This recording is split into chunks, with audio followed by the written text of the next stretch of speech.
میاں چنو سے ہیں، کہہ رہے ہیں کہ خواب میں کیا وقت کا کوئی اعتبار ہوتا ہے کہ خواب اگر صبح کو دیکھیں تو تعبیر، اور جب شام کو دیکھیں تو کچھ اور، ابتدائی حصے میں رات کے دیکھیں تو اور، کیا فرق ہے؟ ارشاد فرمائیں۔ اوقات کا بالکل فرق ہوتا ہے، اور کس وقت کے خواب زیادہ سچے ہوتے ہیں یہ عموماً سوال کیا جاتا ہے، لوگ یہ جاننا چاہتے ہیں۔ تو اس کے بارے میں علماء نے یہ بات ارشاد فرمائی ہے۔ ویسے تو دن کے خواب کی بھی تعبیر ہوتی ہے، رات کے خواب کی بھی تعبیر ہوتی ہے۔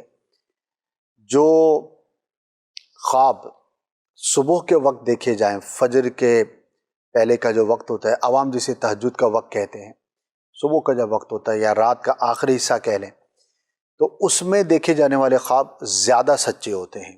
اور مفتی صاحب نے اس کی دلیل یہ بیان فرمائی ہے، چونکہ یہ وقت اللہ کے نیک بندوں کی خاص عبادت کا وقت ہے کہ اللہ کے نیک بندے رات کو اٹھ کر آخری پہر میں عبادت کرتے ہیں، تو یوں برکت والا ہے۔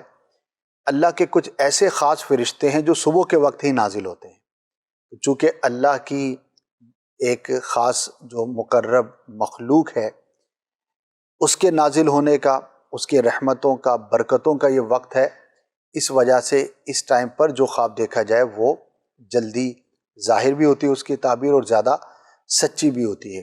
اور علماء تعبیر نے یہ بات بھی بیان فرمائی کہ رات کے ابتدائی حصے میں جو خواب دیکھا جائے اس کی تعبیر دیر سے ظاہر ہوگی، اور جو اس کے مقابلے میں تھوڑا دیر سے دیکھا گیا، مڈ آف دا نائٹ ہے، اس کی تعبیر تھوڑا جلدی۔ تو رات کے ابتدائی حصے میں جو دیکھا جائے اس کی تعبیر دیر سے ظاہر ہوتی ہے، جوں صبح کے وقت قریب آئیں گے تو خواب کی تعبیر جلدی ظاہر ہوگی۔ تو یہ ایک ٹائمنگ کے حوالے سے بیان کیا گیا ہے۔